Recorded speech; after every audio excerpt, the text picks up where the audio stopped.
Hey guys, it's Abby with In the Garage, and today we're taking a look at the 3-inch suspension kit from Rancho on this Ford F-150. You get that great Rancho quality, but it adds a new aggressive look to your Ford F-150. Unlike a basic leveling kit, this 3-inch edition gives you the ability to add bigger tires up to 35 inches and keep a nice lifted stance without an intense installation. The 3-inch suspension system features a set of tubular performance upper control arms, so you're really getting an awesome performance and durability.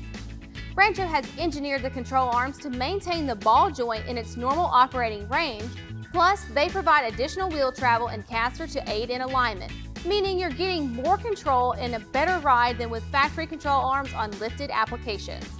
Like other Rancho kits, this arm features a pre-installed replaceable OE-style rubber bushings and greasable ball joints for a smooth, whisper-quiet operation and enhanced longevity.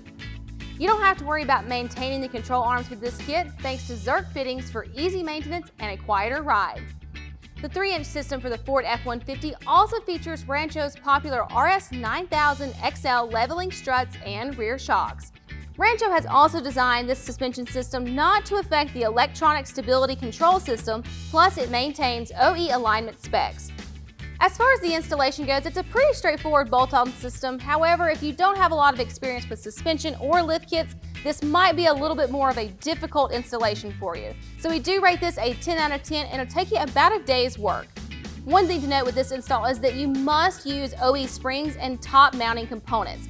And if you're wanting to add 35-inch tires, there will also be some trimming or modification required to achieve the proper clearance.